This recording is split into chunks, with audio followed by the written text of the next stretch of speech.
Hello and welcome. I'm Ramesh Ramachandran and you're watching a special broadcast here on DD India. Now on 28th January, US President Donald Trump unveiled a document titled Peace to Prosperity, a vision to improve the lives of the Palestinian and Israeli people. It was a renewed attempt at peace between Israelis and Palestinians. Israel's Prime Minister Benjamin Netanyahu was present on the occasion at the White House, but the Palestinians were conspicuous by their absence. Now, what does the 181-page document say? What's in it for the Palestinians? And can Trump's plan, popularly known as the deal of the century, resolve once and for all an issue that has been festering for decades?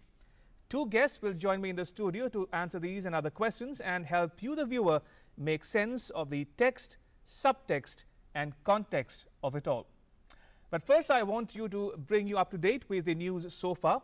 US President Donald Trump presented his long-awaited West Asia peace plan, promising to keep Jerusalem as Israel's undivided capital.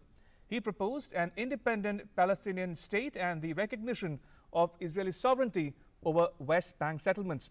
Standing alongside Israeli Prime Minister Benjamin Netanyahu at the White House, Trump said that his proposals, quote, could be the last opportunity, unquote, for the Palestinians.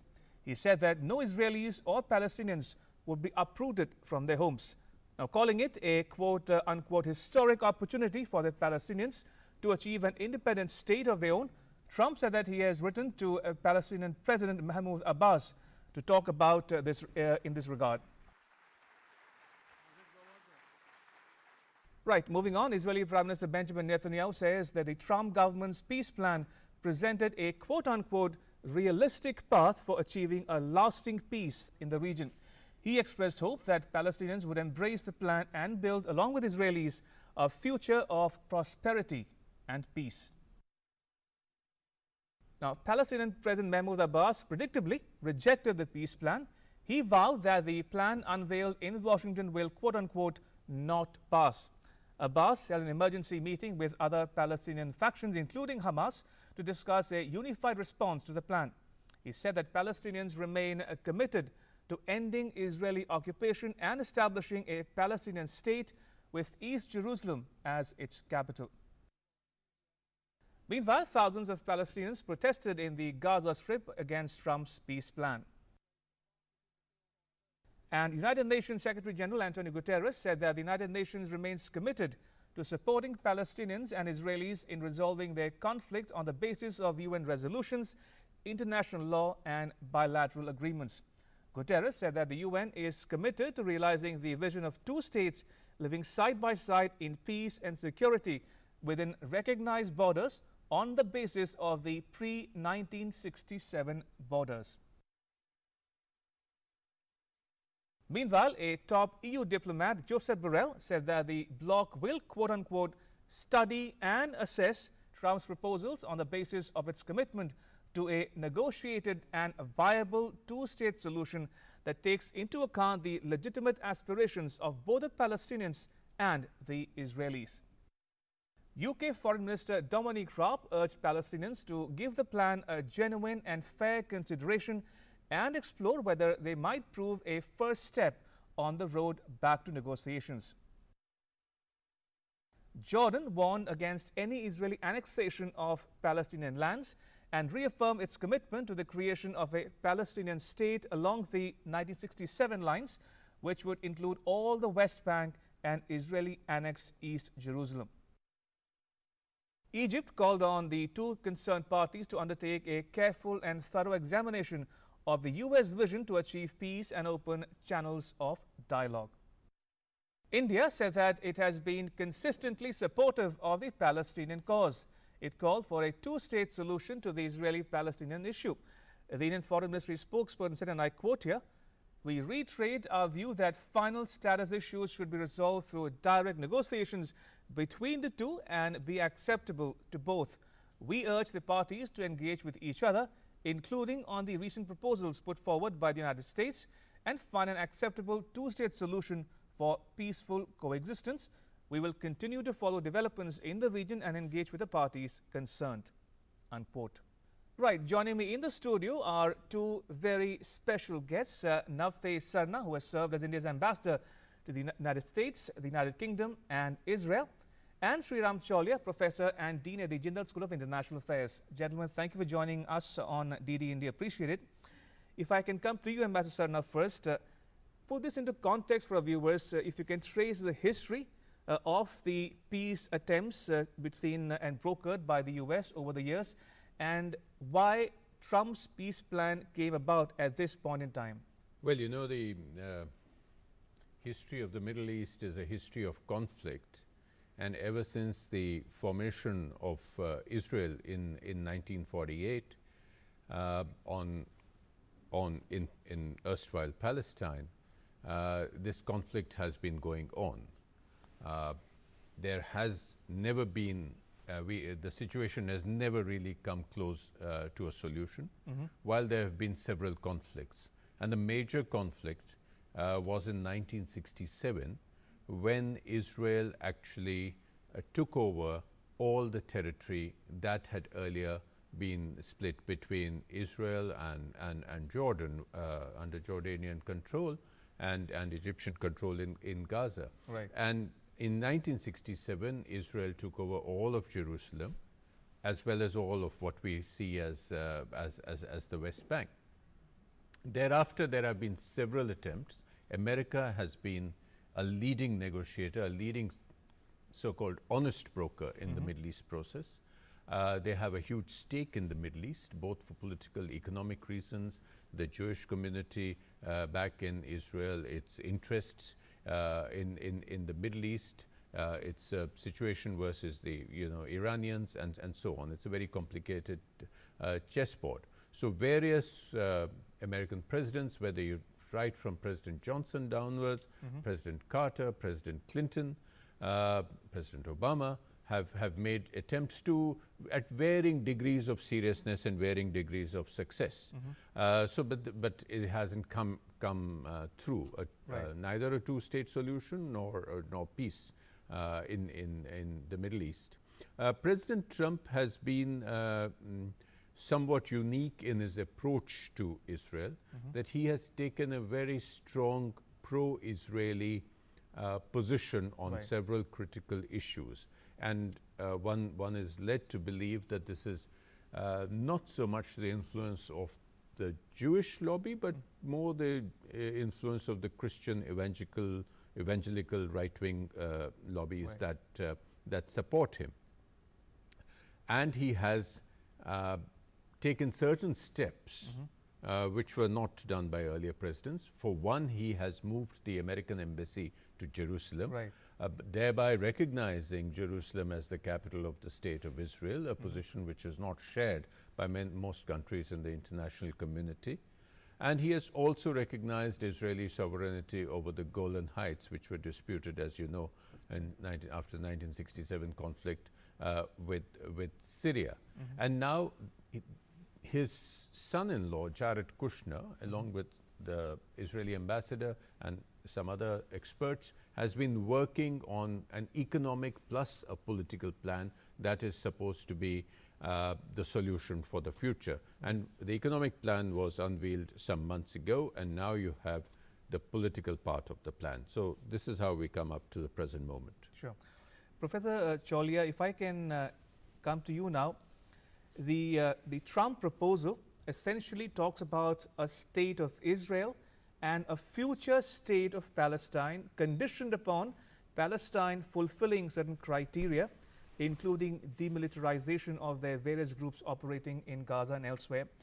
But the question remains, as Ambassador Sarna pointed out, what happens to the two-state solution? Is the two-state solution well and truly dead, or you think it's still very much on the table as we speak? Well, you're right. I mean, this vision for peace that Trump has unveiled really has no place for a sovereign state of Palestine. I mean, he's saying that it's possible and that they should take this offer and eventually agree to the constricted the terms, demilitarization, and basically the surrounded by Israel on all sides. You know, because once they concede the Jordan Valley, then we are talking about, you know, Israel on the north, south, east, and west of the truncated Palestinian state. So, in that sense, you know, it's dead on arrival as far as the Palestinians are concerned. But you know, and the sweetener that he's offering, the $50 billion assistance, presumably that is likely to be ponied up by the Gulf monarchies, who some of whom were even present at the time when Trump was announcing this. But even that is, you know, doubtful. I mean, there are lots of such commitments that never come through.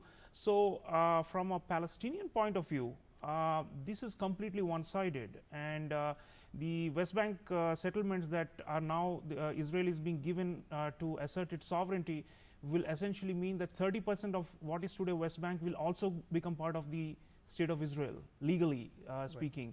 So all of this means that, you know, and Gaza and West Bank, if you see the map, are separated, and Trump is saying we are going to build a tunnel to connect the two, but that will again be subject to Israeli disruption. So in that sense, a sovereign nation state of Palestine is difficult to see coming, you know, and some of this also has to do with the domestic dynamic within the Palestinian community, because Hamas and Fatah have been divided, and Fatah still controls the Palestinian Authority in Ramallah in the West Bank, while Hamas is entrenched in Gaza. And I think the neighboring countries, what Trump was really hoping was what they call the outside-in approach, you know, to get the buy-in of Jordan and of Egypt and of Syria and other countries which have historically had, you know, direct stakes in the fate of the Palestinians. They host Lebanon, they host a lot of the Palestinian refugees. But I think essentially what Trump is saying is, you know, this is an election year. I need, as Ambassador Sarna was saying, the evangelical Christians is a large community. You know, we're talking of 30 million people or so in the US. And they believe in this, you know, biblical prophecy that the second coming of Christ is only possible if the Jewish people control the Holy Lands. And so it's a very partisan peace plan, if at all you can call it that. And in that sense, but nonetheless, you see, the problem is that the Palestinians are marginalized. In many ways, their cause used to animate the Arab street and Arab elites for many years, but no longer so. A lot of the Arab countries, you see the reaction of Saudi Arabia, you see the reaction of UAE, even Jordan, it's been muted, and they have not really been critical, and some have even said we must, you know, appreciate Trump's effort. So what that means is the Palestinians, because of the Iran factor, a lot of the Sunni Arab states have now downplayed the Palestinian issue. And so from time to time you see violent eruptions, Ramesh, of, you know, protests and, you know, marches in Gaza and so on, and firing and killing of people, but otherwise their attempts to put themselves back on the world map are fading. And this latest move in a way is really a gift to Israel from Trump, and especially to Prime Minister Netanyahu, who is again running for re-election for a third time. So in that sense, it's a domestic political coup for Trump himself, and also to help his friend Netanyahu, but I very much doubt it will move the process forward insofar as the solutions are concerned. All right, fair point. You've raised a number of valid points there, Professor, but if I can come to you, Ambassador Sarna, if I were to ask you, what is in it for the Palestinians now? We've heard from President Abbas, who says it will not pass. We've heard from Hamas, which says it is quote-unquote nonsense. Let's think about it from the Palestinian perspective for a moment. They've always been demanding about the 1967 borders with East Jerusalem as its capital and the right of return of the refugees. But the document per se doesn't, in fact, it skirts these issues. It also talks about giving legitimacy to settlements in the West Bank. So the question is, even if the Palestinians do get a state, will that state be ever viable? Well, you know, before I come to add, just to add to what Professor Jolia said, that it's not only that both of them are facing elections, both of them are also, Trump is facing impeachment, and Netanyahu has been indicted by the Attorney General of Israel. So they are really, in a way, fighting for political survival. Coming to your point, frankly, I don't think this holds anything for the Palestinians. If you were to really look with a magnifying glass for a silver lining, then probably the only silver lining would be that Trump has got Israel to an Israel Prime Minister to say that yes, there should be a Palestinian state. Now, what that state is to be is something which is a separate issue. The second thing is that Israel has agreed to a freeze on settlements for a period of 4 years. Right. Now, whether that is a concession on something which the most of the world regards as illegal, the settlements. So I frankly don't see anything in this for the Palestinians, and it's no surprise that both Hamas and Mahmoud Abbas have rejected this proposals outright. Many of the other Arab countries have given a very sort of cautious but giving a little pat on the back to Kushner and President Trump so as not to annoy them, because some of them have very good relations with the United States, and leaving the rest to so-called negotiations. But that presumes that the Palestinians will come to the table for negotiations on this basis, which is quite a huge presumption to make. Indeed. Professor, as Ambassador Sarna mentioned, the document also lays a timeline. It says we are going to give this a 4-year time period for all parties concerned to make a choice, make a determination. In a sense, is Trump saying to the Palestinians, this is the best we can offer you, take it or leave it? Yeah, Ramesh, the word Netanyahu and Trump have been using is realistic, when they are saying that essentially it's like a victor's peace that they want to impose. And so are they ramming it down the Palestinians' throat in a sense that this is the best deal we got? Accept this or face the consequences? Yeah, see, if you look at the map of these disputed territories going back to the creation of Israel, there was a time when there was a whole of Palestine, then they lost chunks in 1967 war, then they got back Gaza, which Israel had taken, but again, it's still under restriction, it's still not a sovereign space. So if you look at it, it is shrinking, right? The space that the Palestinians, there are about 4.5 million Palestinians within the state of Israel, or the state of Palestine, or the the proposed state of Palestine. So, and there are far many more refugees in the neighboring countries. So if we add up, there are 15 million Palestinians approximately worldwide. So for them, the space has been shrinking. And so what Trump is saying is, look, idealism and aspirations and historical grievances are all okay. But the point is, and he said, for a long time, Palestinians are being used as pawns. Right. And there he is referring probably to Israel, to Iran, because he thinks that the Iranians are manipulating Hamas, to commit terrorism against Israel and US allies in the region. So the notion is the Palestinians don't really have agency of their own. As far as Trump goes, and his, no questions asked support for Israel goes, they should accept, because it may shrink even further in another 10 years given the military and economic predominance of Israel.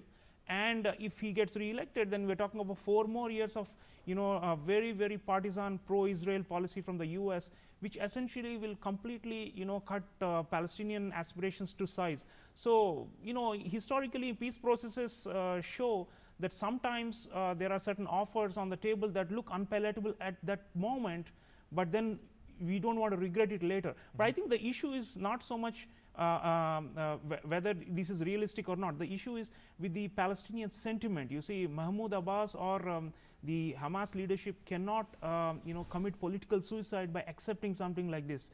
So they may be wanting to wait it out 4 years or longer. They may be hoping that maybe if there's a democratic administration in the future, possibly it may go back to, at least in Obama's time, there was still that honest broker or neutrality to some extent, and Obama was critical of Israeli settlement, expansion and such things. So given the sharp reversals you're seeing in the US polity, in policies between one administration to the other, the Palestinians' best case scenario is to just wait it out, resist this peace plan, not accept it, and then eventually hope for a turnaround with a more liberal or a moderate direction, or a fairer America that in the future might give them a better deal. Indeed. Ambassador Sarna, comparisons are already being made between 2020 Trump and 1993 Bill Clinton. But the comparison ends there, because in 93 there were the Israeli and Palestinian leaders flanking Bill Clinton. But yesterday in Washington, the Palestinians were conspicuous by their absence, number one. And number two, the other date which is being cited is 1916 Sykes-Picot, the line. So can Trump realistically succeed where others before him failed? I mean, you think we are back to the drawing board, so to speak? Well, it's these comparisons are facile because you have to see the context of the world at a particular time, and I think the world is really in a flux. President Trump is an unusual sort of leader. He does like to shake the chessboard completely, and he does see himself as the ultimate deal maker. Relations in the Middle East are also changing. There was a time when Israel had no relations with the Arab countries. Today you have various kinds of arrangements and dialogues happening with countries like Saudi Arabia and the UAE. There is a common cause against Iran that these countries have made. So the world has changed, and President Trump is in a way looking at a very sort of, as was mentioned, a kind of pragmatic thing that, look, here it is, this is the world today. You want money, we'll get you 50 billion. You can make little Dubais at the edge of the Negev desert. And so what if it is connected with roads and tunnels? But this is the best you're going to get. Now, this is the sort of, so I wouldn't make direct comparisons after the, during the First World War or even with Clinton. But the fact remains, yes, there is a point to that, because there are the Palestinian people, the people, I'm not talking of the leadership, may be impatient, maybe some of them may say, okay, here's an economic opportunity. So that's what people who propose these things are banking on. They see Israel as getting stronger and stronger and growing. So there's very little chance of Israel sort of reversing its expansion or its growth.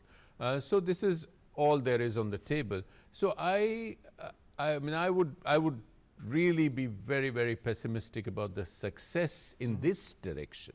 What it might do, frankly, it might have the completely reverse impact of what is being talked about. It may actually push the region more towards a one-state solution. Because if this is not going to be acceptable to the Palestinians, so then, and Israel continues its expansion, then the logical conclusion is that you will have a one-state. Now, whether that one state will be Jewish state or a democratic state is the big question. Indeed. Gentlemen, I'm completely running out of time, but one last question to the both of you. How should India navigate the chessboard that's Middle East or West Asia for us?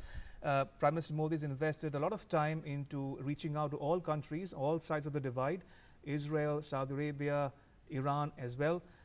What's in it for India, and how must India navigate the days or years ahead in terms of our policy towards West Asia as a whole? Starting with you, Ambassador Sarana.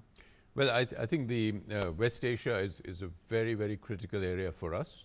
Not only do we have large numbers of, I think the figure is somewhere more than 7 million people of Indian origin in the region. It remains our major source of energy. It's critical for our trade, and so I think this is something which we have to be watching very carefully. We are also a country which has very good relations with the countries of West Asia. We have traditionally good relations with Iran. We have traditionally supported the Palestinian cause. We have increasingly good relations with the Arab countries as well as with Israel. So our relationship with this, so in a way we are a country which can talk to everybody, and I think we will continue to be looking at a very active role in the Middle East. Sure. Professor, last word to you. Prime Minister Modi has traveled to all countries of consequence in the region: Israel, Palestine, Saudi Arabia, Iran. Your thoughts, closing thoughts on the way forward as far as India is concerned? Well, we've done this balancing act for a while, Ramesh, but I think on the matter of principle, which is a two-state solution that should be negotiated bilaterally between two sides and should not be imposed, especially by a dishonest broker like the US. I think it's quite clear that on this matter we don't agree with the US position. But at the same time, we have to ensure that it does not have a blowback effect in terms of our our expat community there, and also the trend of global jihadism and such thing, because some of these policies that Trump has taken has radicalized a lot of people in the region and wanting to take revenge. The ISIS factor from that region and its potential impact on the Indian subcontinent. There is supposed ISIS caliphate or branch being planned here. So I think we need to watch out for the cross currents that emanate from these kind of biased foreign policies, and which might have a negative impact on our national security as well. But overall, our diplomatic position is quite clear.